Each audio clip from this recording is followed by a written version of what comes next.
दुसरा हेल्थ बरोबर आम्ही विडावीत चालला तो म्हणजे शेतीवरती. कारण अरे नुसतं औषधी घेतोय, पंचकर्मा करू, सगळं करू, पण परत संध्याकाळी ताटात काय, त्याच्यात किती पॉइझन आहे. आज रोज आम्ही थोडं थोडं का होईना या मृत्यूकडं, त्या केमिकलकडं आम्ही विळखा तडकलो. आणि ही तडप मला बघवलं नाही गेली. माझ्या एका स्पीच मध्ये मी बोललो होतो की अरे साधं मीठ जर आमच्या जखमेवरती लावलं ना तर ते किती आग करतं याला विचार करा.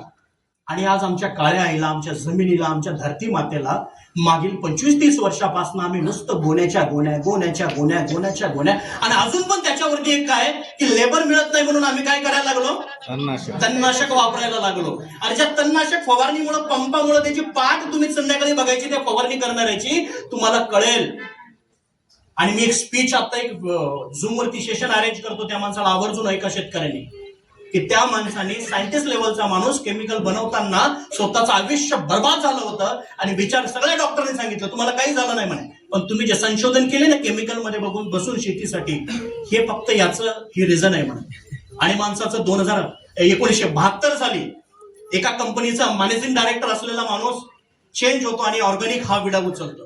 त्याचं स्पीच मी तुमच्यासाठी, शेतकऱ्यांसाठी खास अरेंज करणार आहे. कारण प्रोडक्ट विकणं सनेचं माध्यम नाहीये. माझं नेहमी वाक्य असतो, प्रॉब्लेम वरती आम्हाला सोल्युशन द्यायचंय. मग हेल्थ मध्ये असू दे, मग ऍग्रिकल्चर मध्ये असू दे. ऍग्रिकल्चर मध्ये पहिला विषय आपण घेतला की बिमारी कुठे आहे. सगळा शेतकरी उठतो, पीक थोडं इकडे तिकडे दिसलं, डाळूक दिसलं की लगेच फवारणी काढतो, पंप काढतो आणि फवारणी चालू करतोय. पण आमचं मत आहे, तुमचं पीक आजारी नाही, तुमची माती आजारी आहे.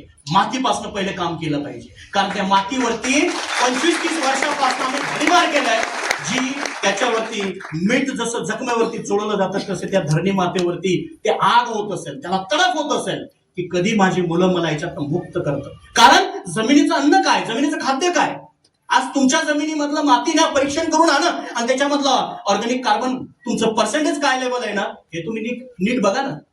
मग मी नेहमी म्हणतो की माझ्या पंजोबांनी माझ्याकडे शेती, माझ्या आजोबांकडे शेती दिली. 7 बाऱ्यावरती 12 एकर होती आणि निवळ पिकणारी पण 12 एकर होती. आजोबांनी वडिलांना दिलं, काय झालं, 7 बाऱ्यावरती 12 एकर, पिकायला 9 एकर 10 एकर. पीक प्रोडक्शन कमी होत गेलं, ग्रोथ कमी होत गेली.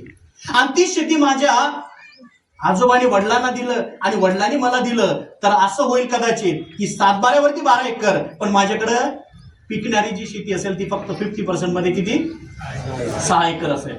पण ज्यावेळेस मी माझ्या मुलाला हँडवर्क करेन, मला गॅरंटी आहे फक्त 7 बाऱ्यावरती कोराच असणार आहे.